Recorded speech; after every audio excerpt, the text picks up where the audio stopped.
En noviembre de ocurrió uno de los momentos más decisivos de Mesoamérica. En el corazón del poderoso Imperio Mexica, en la majestuosa ciudad de Tenochtitlan, un acontecimiento inesperado alteró para siempre el equilibrio del poder.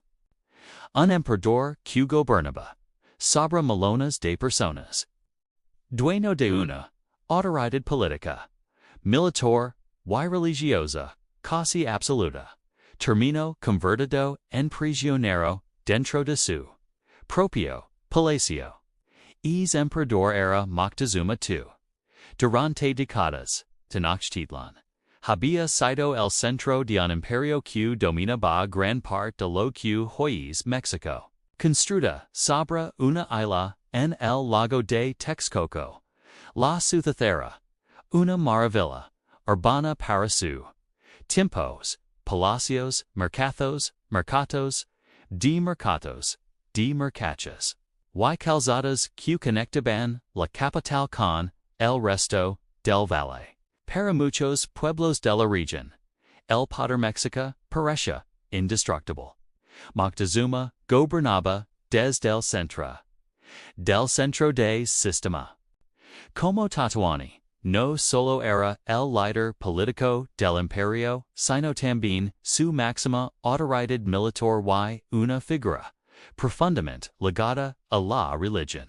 Su palabra tenía el peso de la ley, y sus decisiones influyen en la vida de decenas de ciudadanos. Sunadas, la mode, sunadas, la dat de Tenocht, delat de plad, sintanda, salide, my ciudad, my aquita be seguid, my es, li we renew we de se nasanet by we may, we are rewe, slia god, I sa, read, scutus, and quake that life. Look, guide, wintle up the wit to be kawakadale apart with Mulopo, but Sepapan, whoa, but with the pipe up my billet, but I will always say, Kakabapla, and a pesa, Pero en es mismo año, de 1519, una fuerza completamente desconocida había comenzado a moverse desde las costas del Golfo de México. Un pequeño grupo de extranjeros, liderados por un hombre llamado Hernán Cortés, avanzaba hacia el interior del territorio mesoamericano. No eran muchos, apenas unos cientos de soldados españoles. Sin embargo, traían consigo algo que cambiaría la dinámica política de la región: nuevas armas, caballos, una ambición implacable, y una extraordinaria capacidad para aprovechar las divisiones internas del mundo indígena. A medida que avanzaban hacia el Valle de México, los españoles no marchaban solos. En su camino comenzaron a formar alianzas con pueblos que, durante años, habían vivido bajo el dominio mexica. Comunidades que pagaban tributos, paisados que enviaban guerreros a combagas obligatorias, y que veían en estos recién llegados una posible oportunidad para desafiar el poder de Tenochtitlan. Así, lo que comenzó como una expedición relativamente pequeña empezó a transformarse en algo mucho más complejo, una fuerza política capaz de alterar el equilibrio regional. Cuando finalmente Cortés llegó al Valle de México, el encuentro con la capital mexica era inevitable. Tenochtitlan impresionó profundamente a los españoles. Las crónicas describen una ciudad enorme, llena de templos monumentales, canals y mercados vibrantes donde miles de personas comerciaban cada día letters. Nada de lo que habían visto en el Caribe o en las costas de América se parece a esta metrópoli. Sin embargo, Detrás del asombro. Existía también una tensión palpable.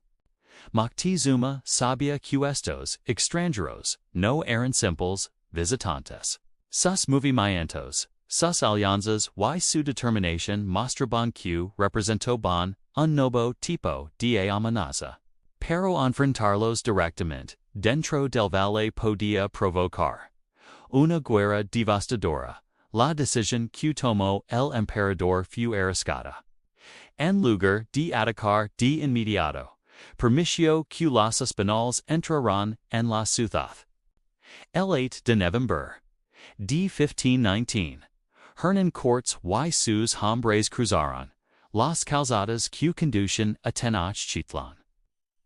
Moctezuma salió a recibirlos con ceremonias formales, regalos y un protocolo cuidadosamente calculado. Era un gesto diplomático que buscaba mantener el control de la situación. Pero para Cortés, ese encuentro reveló algo crucial. En el corazón del sistema político mexica había una figura central, el Tlatoani, todo emperador del Imperio, la administración, la guerra, la recaudación de tributos, dependía en gran medida de su autoridad. Si esa figura cuidaba biocontrol el equilibrio del Imperio podía rompers. En las días que siguieron a la llegada de los españoles, Cortés comenzó a planear una maniobra extremadamente audaz. Quizá no se trataba de conquistar la ciudad mediante una batalla. Sería algo mucho más arriesgado. Capto el monte, mucho más efectivo. Capturar al emperador. La idea era casi impensable. Un pequeño grupo de extranjeros intentando tomar prisionero al gobernante de los imperios más poderosos del continente, dentro de su propia capital, rodeados por miles de guerreros mexicas. Sin embargo, Cortés entendía que el poder no siempre se decide únicamente en el campo de batalla. A veces, una sola jugada política puede cambiar el destino de una civilización entera. Y muy pronto, en el corazón del palacio de Tenochtitlan, esa jugada comenzaría a desarrollarse. Cuando los españoles entraron en Tenochtitlan en 1519, no estaban simplemente llegando a una ciudad poderosa. Estaban entrando al centro de una compleja red política que se había construido durante casi un siglo. El Imperio Mexica no era un reino unificado como muchos imaginan hoy. Era, en realidad, estructura de poder basada en alianzas, tributos y una constante demostración de fuerza militar. Todo comenzó en el siglo XV con la formación de la llamada Triple Alianza entre Tenochtitlan, Texcoco y Tlacoa, y Tlacopan. Juntas, estas ciudades derrotaron a sus rivals regionales, y comenzaron una rápida expansión por el Valle de México, y a la.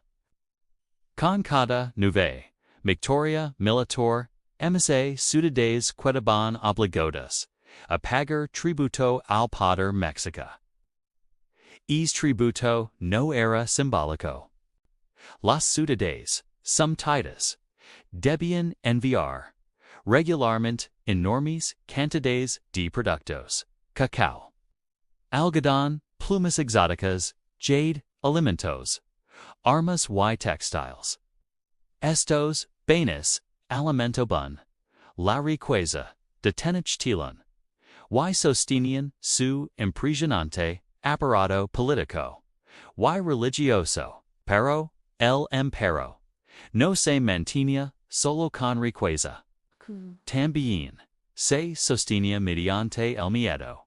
Las campañas militares mexicas eran frecuentes.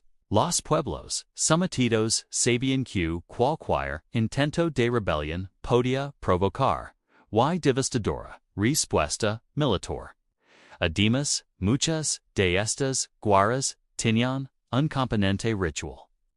Los prisioneros, capturados en batalla, eran llevados a Tenochtitlan para ser sacrificados en ceremonias religiosas, reforzando así el poder espiritual del Imperio.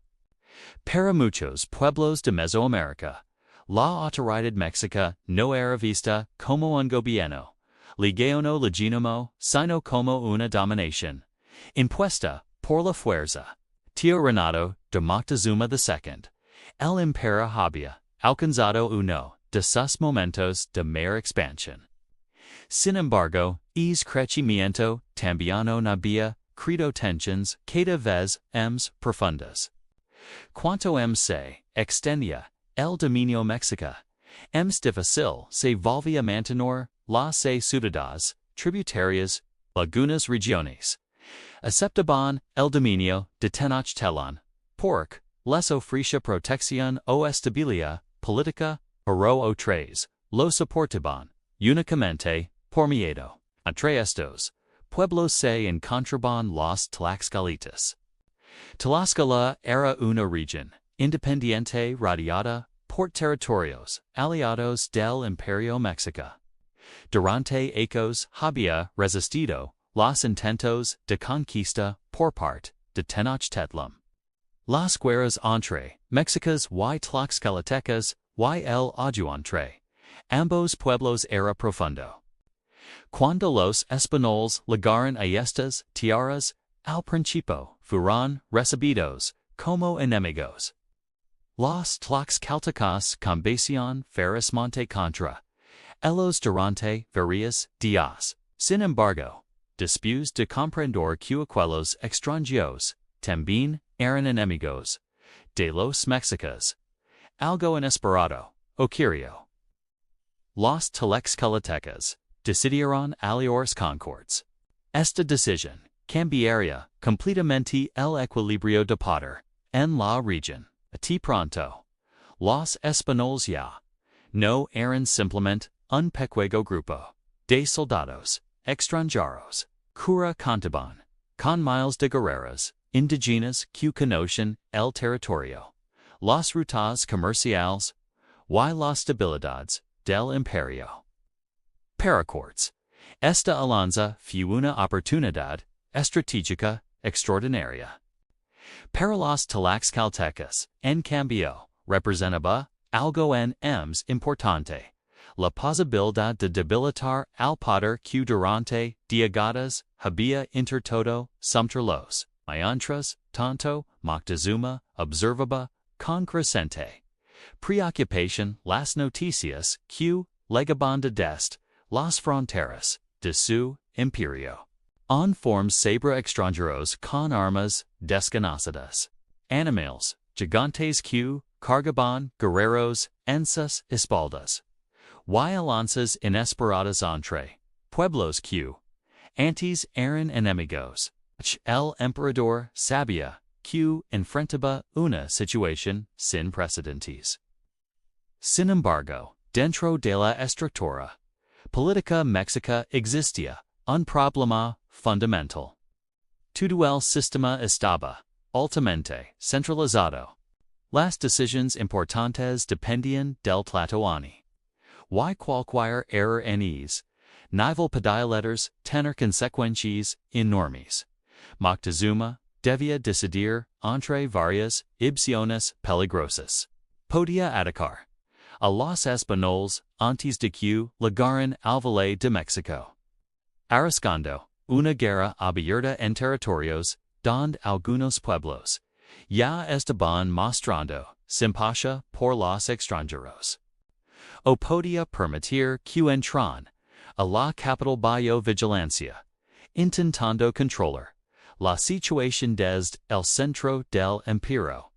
Ninguna de las dos opciones garantizaba la estabilidad. Mientras el emperador evaluaba sus decisiones, Cortés seguía avanzando cuidadosamente, Cada paso, que daba, estaba calculado.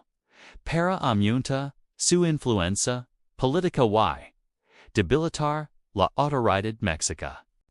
No buscaba simplemente una victoria militar. Buscaba algo más decisivo. Romper el equilibrio interno del imperio.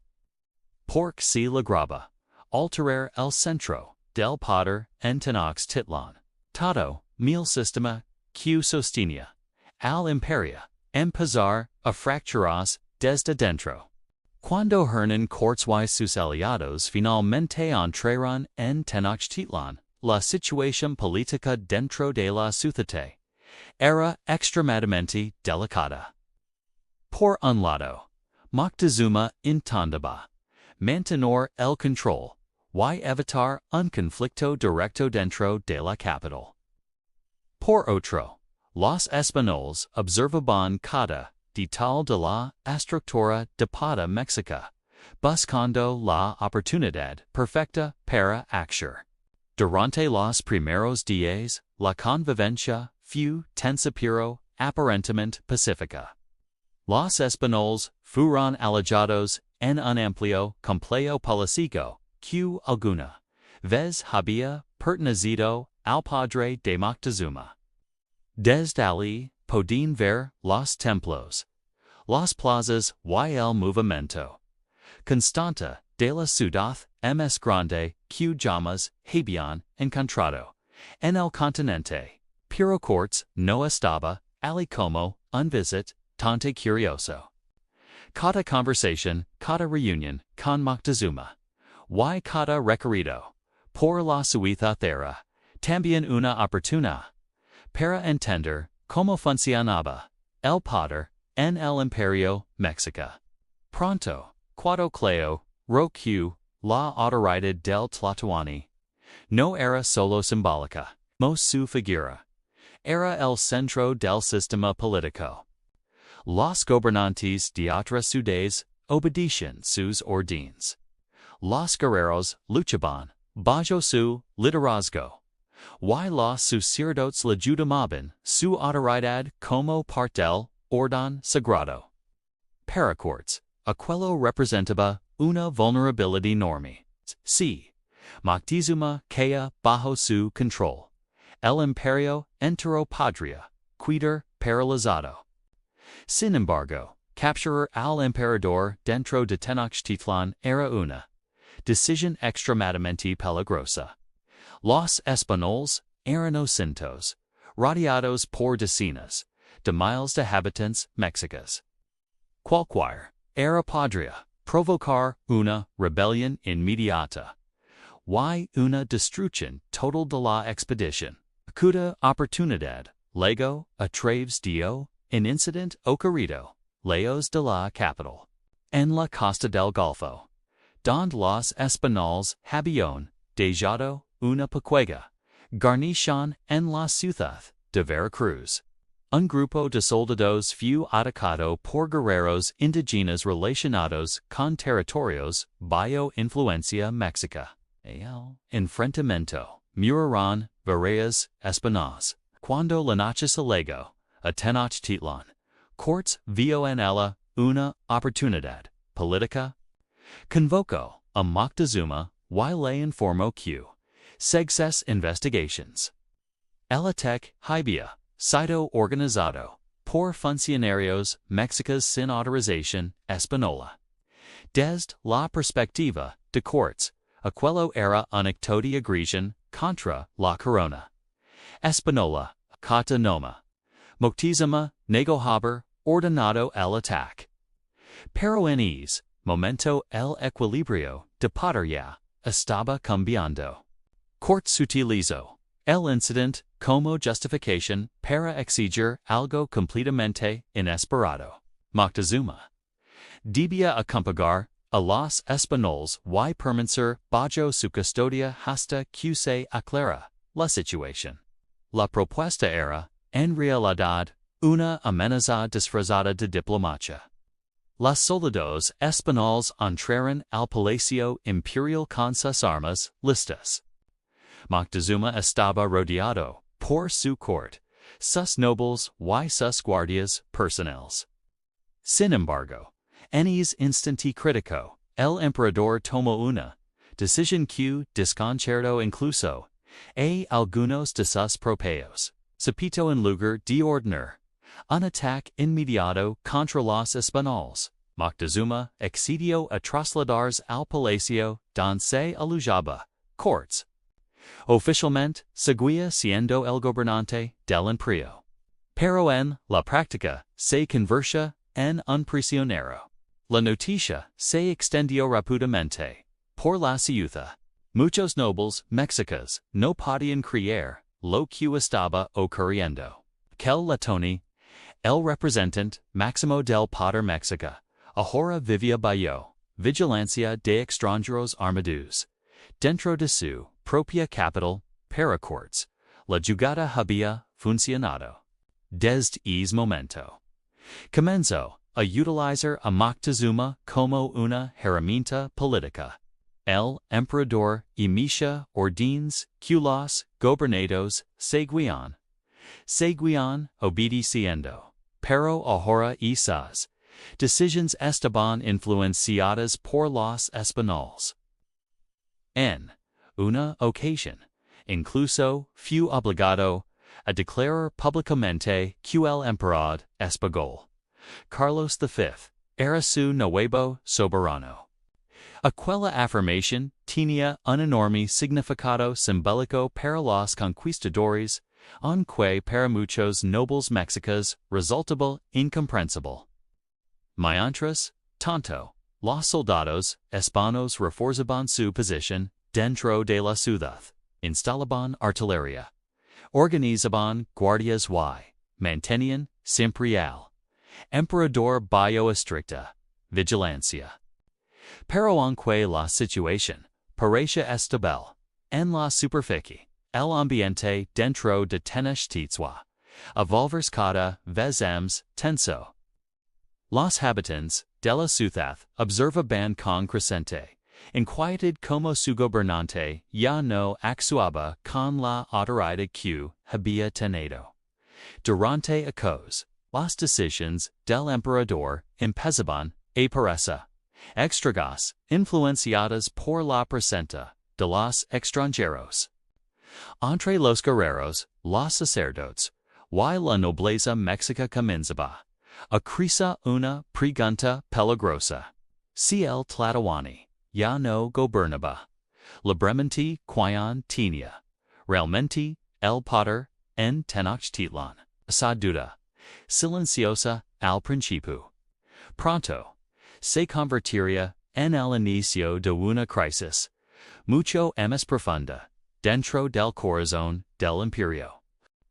Al principio, la captura de Moctezuma parecía una maniobra sorprendente exitosa.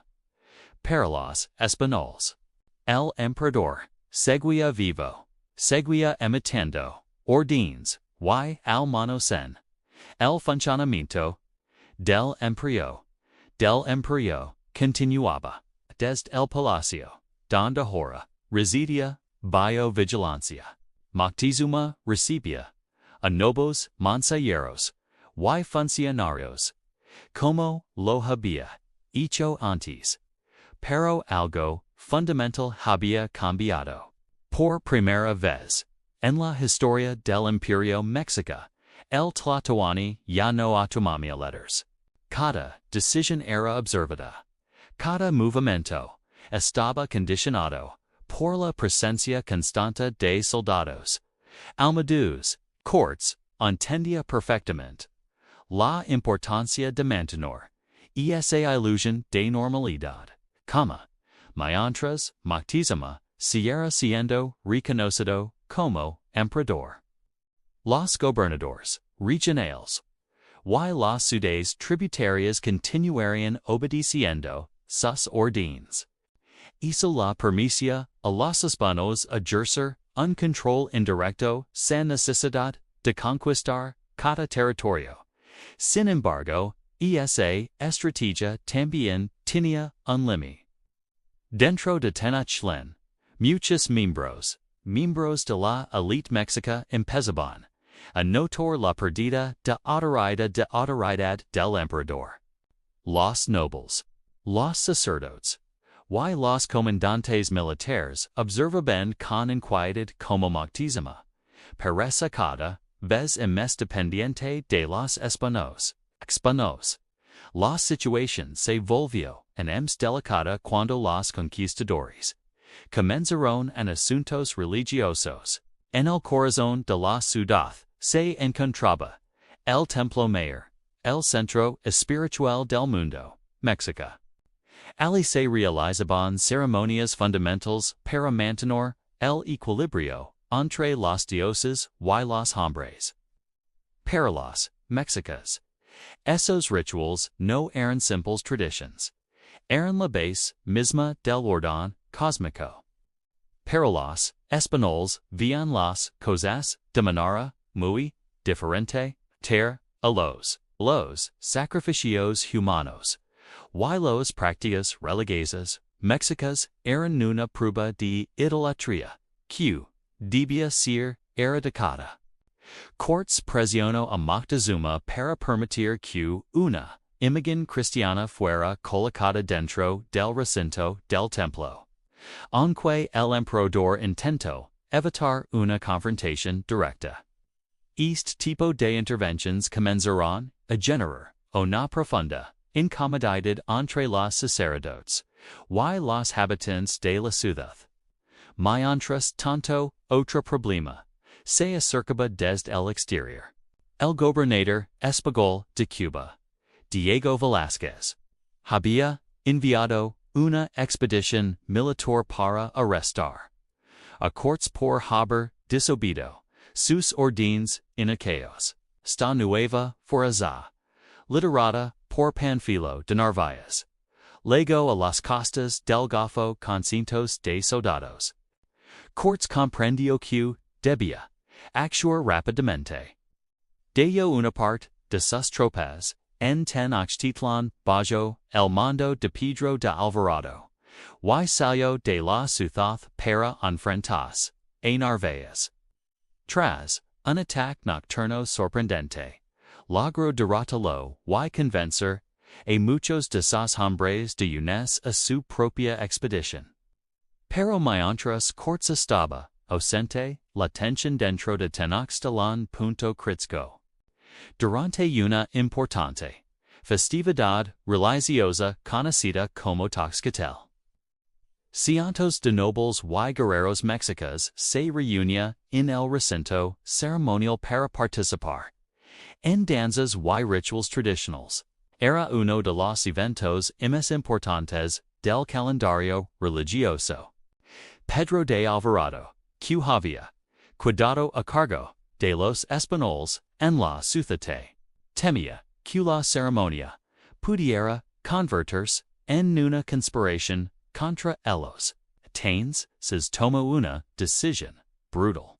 En medio de la celebración, los soldados españoles cerraron las salidas del patio ceremonial y atacaron a los participantes desarmados. Lo que siguió fue una masacre. Decenas, posiblemente cientos de nobles mexicas fueron asesinados dentro del templo. La noticia se extendió por la ciudad como un incendio. La indignación fue inmediata. Para los habitantes de Tenochtitlan, aquello no era solo un acto de violencia, era una profanación del corazón espiritual del imperio. La potencia que había mantenido la población durante meses desapareció de golpe. Los guerreros mexicas comenzaron a organizarse. Los cuales se llenaron de tensión. La autoridad de Moctezuma, ya debilitada por su cautiverio, ahora estaba completamente cuestionada. Cuando Cortés regresó a la ciudad después de derrotar a Narváez, encontró una situación completamente diferente a la que había dejado. Tenochtitlan estaba al borde de una rebelión abierta. Los Españoles seguían teniendo al emperador bajo su control. Pero ahora, esa ventaja política comenzaba a convertirse en una carga peligrosa. La población ya no veía Moctezuma como el líder fuerte que había gobernado el imperio. Para muchos mexicas, el tlani se había convertido en un gobernante incapaz de proteger a su propio pueblo. Y en una sociedad llena de guerreros orgullosos, esa perdida de legitimidad era algo que podía, en cualquier momento. La masacre en el templo mayor cambió completamente en Tenochtitlan. Lo que durante meses había sido una tensión contenida se transformó en una explosión abierta de ir. La población de la ciudad, los guerreros mexicas y gran parte de la nobleza, ya no estaban dispuestos a tolerar la presencia de los españoles. Las calles comenzaron a llenarse de grupos armados. Las calzadas que conectaban la ciudad con el exterior fueron vigiladas.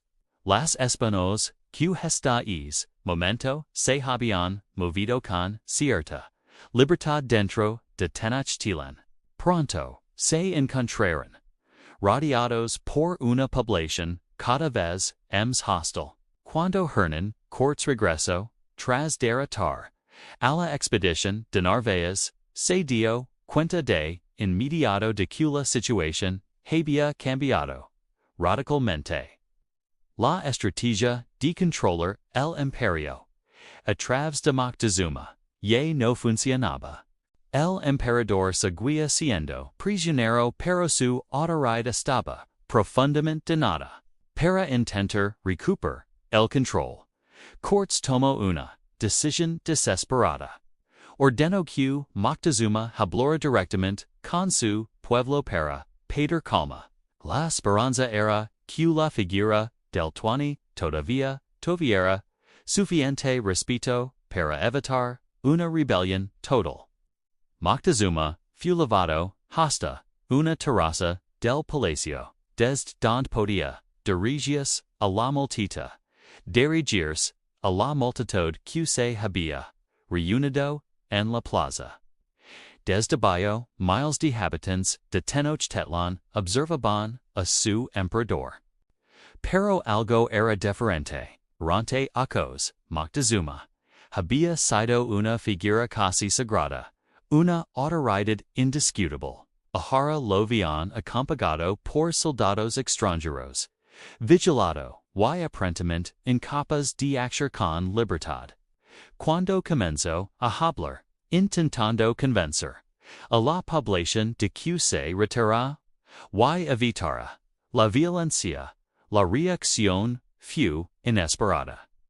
Muchos mexicas interpretaron sus palabras como una señal de debilidad, o incluso como una traición.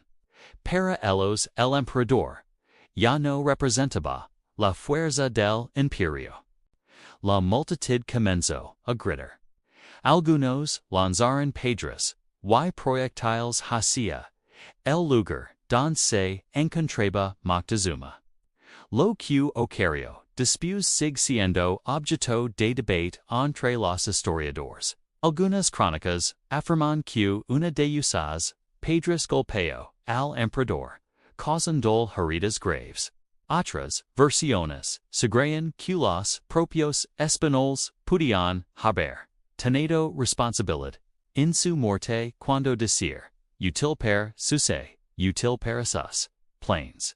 Lo cierto es que pocos días después Moctezuma murió. Con su muerte desaparecía la figura central que había sostenido el poder político del imperio durante años. El impacto psicológico fue enorme. Sin embargo, en lugar de detener la rebelión, su muerte intensifica en ms el conflicto.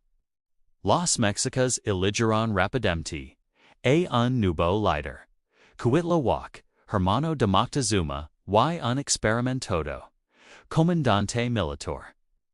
A diferencia de su predecessor Cuitlahuac, adoptó una postura mucho más agresiva frente a los invasores. Bajo su liderazgo, la ciudad se preparó para expulsar definitivamente a los españoles. Las calles estrechas, las canals, y las puentes de Tenochtitlan comenzaron a convertirse en un campo de batalla. Las guerreros mexicas conocen perfectamente el terreno y comenzaron a atacar constantemente las posiciones españolas. Los conquistadores, que antes habían intentado controlar la ciudad mediante la política y la presión sobre Moctezuma, Jara estaban atrapados dentro de un entorno cada vez más peligroso. Los alimentos empezaban a los ataques se volvían frecuentes. Cada noche aumentaba la presión sobre los estados y sus aliados indígenas.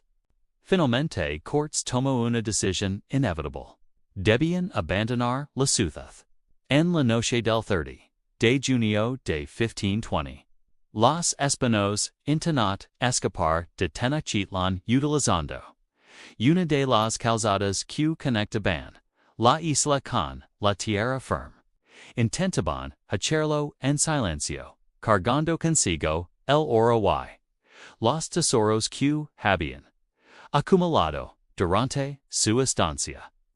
Pero los mexicas descubrieron el intento de fuga. Lo que siguió fue una de las noches más dramáticas de la conquista, un combate caótico en medio de la oscuridad. Los canals y las calzadas destruidas. Muchos soldados españoles murieron intentando escapar. Otros se ahogaron en el lago mientras intentaban ir con el peso del oro que llevaban encima. Los españoles recordarían episodio como la noche triste. Pero para los mexicas, aquella noche representaba algo más profundo. Era la prueba de que el imperio todavía podía resistir. Sin embargo, aunque los hispanos habían sido expulsados de la ciudad de la Talat, de la Moctezuma, y la ruptura de Moctezuma, y la ruptura del poder central, ya había cambiado el destino de Tenochtitlan para siempre. La masacre en el templo mayor cambió completamente el ambiente en Tenochtitlan. Lo que durante meses había sido una tensión contenida se transformó en una explosión abierta de ira a la población de la ciudad. Los guerreros mexicas y gran parte de la nobleza ya no estaban dispuestos a tolerar la presencia de los hispanos. Los cuales comenzaron a llenarse de grupos armados. Las calzadas que conectaban las ciudades con el exterior fueron vigiladas. Los españoles, que hasta ese momento se habían movido con cierta libertad dentro de Tenochtitlan, pronto se encontraron rodeados por una población cada vez más hostil. Cuando Hernán Cortés regresó tras derrotar a la expedición de Narvaez, se dio cuenta de inmediato de que la situación había cambiado radicalmente. La estrategia de controlar el imperio a través de Moctezuma ya no funcionaba. El emperador seguía siendo, pero su autoridad estaba profundamente dañada. Para intentar recuperar el control, Cortés tomó una decisión desesperada. Ordenó que Moctezuma hablara directamente con su pueblo para pedir calma. La esperanza era que la figura del Tatoani todavía tuviera suficiente respeto para evitar una rebelión total. Moctezuma fue llevado hasta una terraza del palacio desde donde podía dirigirse Q. A la multitad Q. Se había. Reunido. Elma Plaza. Desde Bayo. Miles de habitants. De Tenochtitlan. Observa ben. A su emperador. Pero algo era diferente. Durante ecos. Moctezuma. Había sido una. Figura casi sagrada. Una autoridad indisputable. Ahora lo habían acompagado por soldados extranjeros. Vigilado y aparentoma. En capas de acción con libertad. Cuando comenzó a hablar intentando convencer a la población de que se retirara y evitar la violencia, la reacción fue inesperada. Muchos mexicas interpretaron sus palabras como una señal de debilidad, o incluso como una traición. Para ellos, el emperador ya no representaba la fuerza del imperio. La multitud comenzó a gritar. Algunos lanzaron pedras y proyectiles hacia el lugar donde se encontraba Moctezuma. Lo que ocurrió después sigue siendo objeto de debate entre los historiadores. Algunas crónicas afirman que una de esas pedras golpeó al emperador, causando heridas graves. Otras versiones sugieren que los propios españoles pudieron haber tenido responsabilidad en su muerte cuando dejó de ser útil para sus planes. Lo cierto es que, pocos días después, Moctezuma murió. Con su muerte, desapareció la figura central que había sostenido el poder político del imperio durante esos. El impacto psicológico fue enorme. Sin embargo, en lugar de detener la rebelión, su muerte intensifica en el conflicto. Los mexicas eligieron rápidamente a nuevo líder Cuauhtémoc, hermano de Moctezuma y un experimentado comandante militar. A diferencia de su predecesor, Cuauhtémoc adoptó una postura mucho más agresiva frente a los invasores.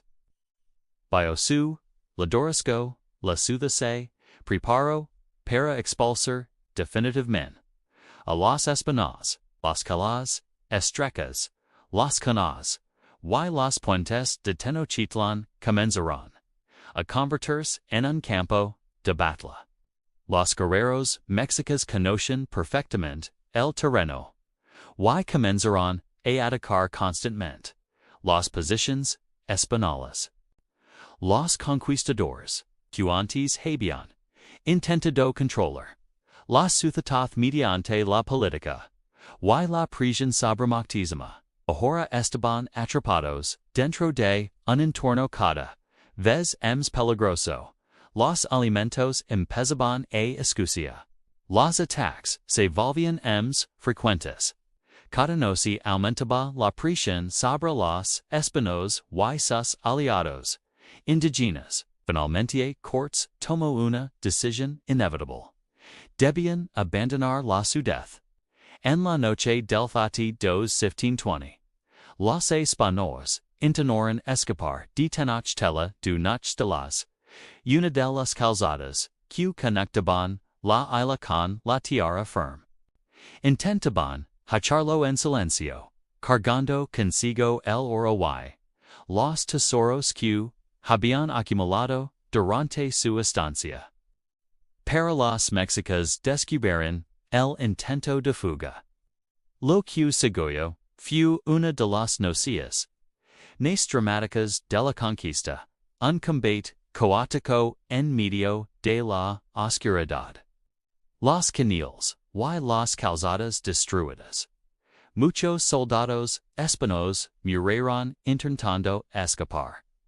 Otros se ahogaron en el lago mientras intentaban huir con el peso del oro que llevaban encima.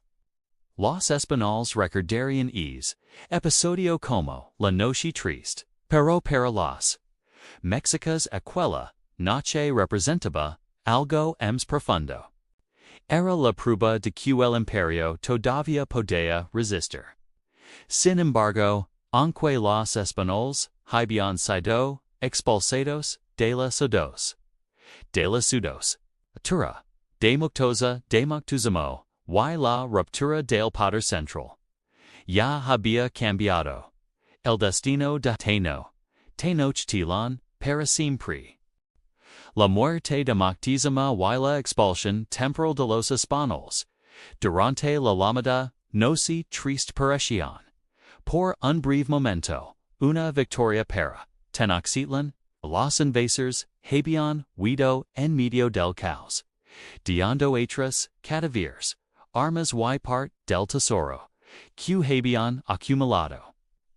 Para muchos mexicas, aquello demostraba que el Imperio todavía tenía la fuerza necesaria para defenderse. Sin embargo, bajo la superficie de esa victoria, el mundo mexica ya había cambiado profundamente. La captura de Moctezuma meses antes había provocado algo más que una crisis política momentánea. Había revelado una vulnerabilidad estructural dentro del imperio, la enorme concentración del poder en una sola figura. Durante décadas, el sistema había funcionado porque el Tlatoani mantenía una autoridad incuestionable sobre nobles, guerreros y ciudades tributarias. Pero cuando esa autoridad fue debilitada, todo el equilibrio comenzó a fracturarse. Coitlahuec, el nuevo gobernante, asumió el liderazgo en un momento extremadamente difícil. La ciudad, en alerta permanente, el comercio se había interrumpido, y los pueblos aliados del imperio observaban la situación incertaedum. Ver, Dimas, la amenaza española no había desaparecido. Hernán Cortés y los supervivientes de la noche triste lograron refugiarse en Tlaxcala. Ali comenzaron a reorganizar sus fuerzas. Habían sufrido una derrota importante, todavía contaban con algo crucial, alianzas indígenas. Miles de guerreros tlaxcaltecas, junto con combations de otras ciudades enemigas de los mexicas. Continuaban viendo en los españoles una oportunidad, el poder de Tenochtitlan. Mientras tanto, dentro de la capital, Mexica surgían nuevos problemas. Poco después de asumir el poder, Cuitlahuac murió víctima de una enfermedad que había ligado con los europeos, la viruela. La epidemia se propagó rápidamente entre una población que nunca había estado expuesta a ese tipo de enfermedad. En pocas semanas, miles de personas murieron en Tenochtitlan y otras ciudades del Valle de México. La viruela no solo causó una tragedia humana, también debilitó gravemente la capacidad militar y política del imperio. 3. La muerte de Cuitlahuac, Cuatzo a Cuauhtémoc, un joven gobernante, decidido a continuar la resistencia contra los hispanos. Bajo su mando Tenochtitlan se preparó para un conflicto cuya parecía inevitable. Mientras tanto, Cortés planeaba su regreso. Durante meses, reorganizó su ejército y preparó una estrategia completamente diferente. Comprendía que una simple incursión en la Siria suficiente si quería derrotar al imperio. Mexica tendría que ir a Tenochtitlan y cortar sus conexiones con el resto del valle. En esa estrategia comenzó a desarrollarse. Los españoles y sus aliados indígenas construyeron brigantinas, pequeñas embarcaciones armadas que fueron transportadas hasta el lago de Texcoco.